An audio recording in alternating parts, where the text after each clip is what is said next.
tapi pelaku ini kan memang kayaknya bukan lahir dari rahim manusia gitu ya, sehingga seorang wanita yang dikatain sama dia seperti itu, dia tidak pikir dampaknya.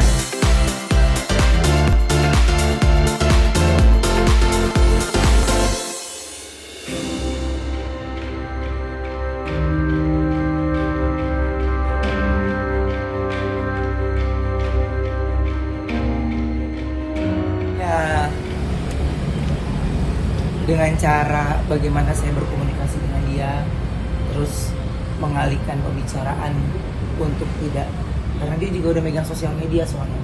Saya mau halangi dari sini, akan masuk dari sini, halangin dari sini, dari sini. Jadi ya hanya saya bisa melakukan pendekatan ya, parenting dari ayah ke anak. Setelah itu ya kuasa Tuhan aja, udah. Jadi saya langkah ke sini juga udah melewati proses yang panjang ya, berdoa dulu karena capek banget sebenarnya. Cuman penggiringan sebuah opini akhirnya bisa membunuh karakter seseorang. Itu yang sebenarnya justru kalau tanya tim lawyer, tahan dulu, jangan dulu. Jadi makanya saya kumpulin aja ini sampai saya bilang saya udah nggak kuat lagi sebenarnya ngebendeng ini gitu. Anak saya juga semakin besar ya. Dia mau kemana batasannya, berteman kemanapun dia akhirnya punya keterbatasan itu. Sehingga rasa takut ada nggak? Pasti. Insecure pasti ada nggak? Pasti. Tapi ya hal-hal yang kayak gitu kan tidak ada lihat dari fisik yang terlihat banget gitu. Tapi kan kita sebagai orang tua atau sebagai suami ini tahu, oh ini ada di poin yang nggak nyaman nih karena ada ini. Baik itu Sarwenda, makanya banyak acara-acara yang mungkin dia itu udah aku di rumah aja.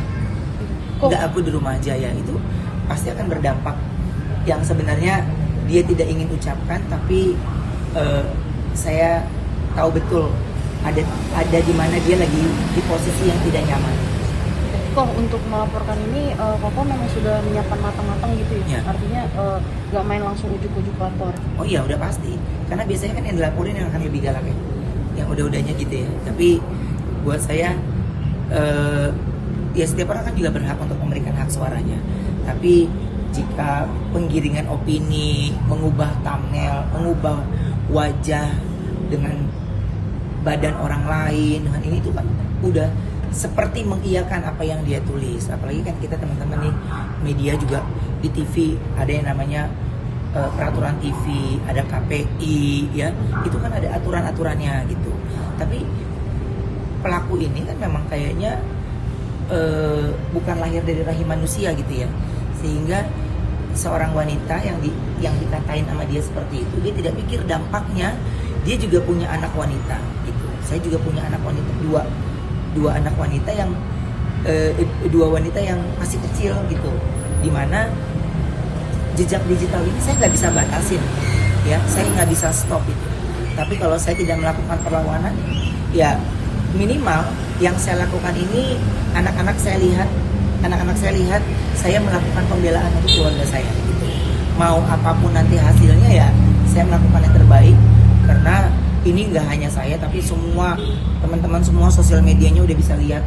Bahkan thumbnail ketika ketik nama itu kadang-kadang nama itu duluan yang keluar gitu. Jadi saya merasa terganggu nggak? Pasti. Saya merasa ini nggak, iya, tapi bingung mengupload untuk sesuatu yang baik ini dipotong-potong ya, akhirnya menjadi gambar yang sure, nggak diupload, nggak ini, dibilang menutup-nutupi, ya bingung posisinya. Kalau sudah minta maaf pada saat sebelum saya laporin polisi, saya terima ya gitu. Bahkan ada juga kok media besar ya, media besar yang nggak ngerti ya, maksudnya saya bilang media besar karena followernya besar gitu, bahkan ikut memberikan sebuah thumbnail demi keuntungan rezeki, padahal saya juga di TV atau bekerja di mana juga sesuai dengan pekerjaan, tidak pernah bersinggungan dengan siapapun gitu. Ya ada etiket baik juga kok dari mereka minta maaf, kita kirim teguran ya, somasi gitu. Bahkan kemarin yang surat terbuka aja saya kan nggak pernah lakukan itu ya, karena dari beliau yang coba kita lakukan ini dulu. Udah saya rasa nih saya udah gini, dia udah jauh lebih sabar lagi nih ya udah dia sabar, akhirnya ya udah kita laporin. Saya cuma bilang udah nggak kuat juga kan lu bang gitu, jadinya ya udah nggak bisa ketampung karena sampai saya mau datang ke sini 13 jam sebelum itu dia juga masih mengupload yang baru gitu kan. Kita mencari dulu kayak account TikTok, ini dia dapetnya dari mana, oh dari ini sumbernya, dari ini sumbernya. Jadi yang sumbernya yang paling banyak ditonton itu yang biasanya yang kita kirimkan bukti gitu. Nggak pernah gue mah ada damai-damai kata maling laptop gue terus penjara gitu. Gak ada istilah deh damai-damai, ntar aja di hari raya. Bang, belum ya, ntar aja dulu. Bang, ini haters sudah dipantau dari berapa lama mungkin? Udah cukup lama ya, udah 3 bulan beberapa terakhir. ya, beberapa bulan ini kita pantau, kita lihat sampai akhirnya kita berikan somasi terbuka, tetap tidak diindahkan ya. Hari ini kita serius gitu. Jadi kalau pertanyaannya apakah ada perdamaian, sampai hari ini kita masih serius ya bikin laporan, kita datang ke sini, itu artinya kita sangat serius memproses ini.